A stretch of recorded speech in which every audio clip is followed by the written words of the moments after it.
तो दोस्तों combine harvester को लोन पर खरीदने में सब्सिडी मिलती है या नहीं, इससे रिलेटेड बात करेंगे। बहुत ही जरूरी बात है, आज इस वीडियो में मैं बताऊंगा। तो देखिए वीडियो को बिल्कुल भी स्किप मत करना। तो दोस्तों जैसे एक भाई का कमेंट आया था कि सर क्या सब्सिडी कैश लेने पर ही मिलती है, मतलब भाई का यहाँ कहने का ये है कि क्या कंबाइन हार्वेस्टर कैश में खरीदने पर ही सब्सिडी मिलती है या लोन लेकर कंबाइन हार्वेस्टर लेने पर भी मिल सकती है, भाई का ये पूछने का मतलब है। तो आज की इस वीडियो में मैं देखिए इससे रिलेटेड सारे पॉइंट्स डिटेल में बताऊंगा और उत्तर प्रदेश मध्य प्रदेश दोनों स्टेट के ही सब्सिडी के रूल्स की भी बात करूंगा।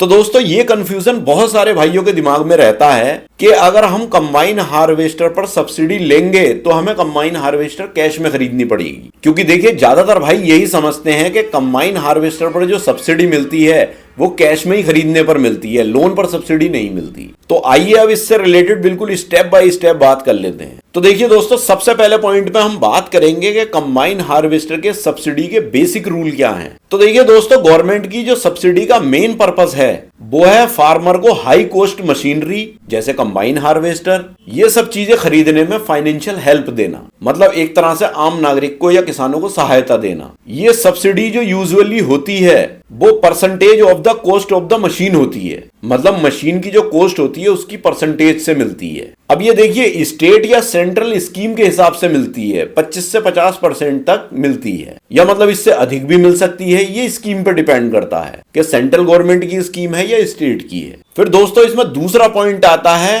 Cash purchase versus loan purchase, मतलब कैश में खरीदने पर क्या होता है और लोन पर खरीदने में क्या होता है। तो सबसे पहले हम कैश परचेज की बात कर लेते हैं। तो देखिए अगर आप मशीन अपने पैसों से डायरेक्ट खरीदते हैं तो आपको डायरेक्टली सब्सिडी मिल सकती है, आपको बस इनवॉइस और पेमेंट का प्रूफ देना होता है। अब मान लीजिए आप अगर लोन के थ्रू परचेज करते हैं तो ज्यादातर केसेस में लोन के साथ भी सब्सिडी मिलती है, लेकिन देखिए लोन के डॉक्यूमेंटेशन और बैंक के वेरिफिकेशन की जरूरत पड़ती है। मतलब सब्सिडी लेने के लिए कैश में ही खरीदना जरूरी है ये रूल अब जनरली नहीं है। आप बैंक से लोन लेकर के भी सब्सिडी क्लेम कर सकते हैं। बैंक और गवर्नमेंट फिर आपके लिए सब्सिडी का जो अमाउंट होगा वो डायरेक्टली या तो सप्लायर को या आपको दे देता है। तो देखिए दोस्तों ये तो मैंने कैश का और लोन वाला आपको थोड़ा सा बता दिया।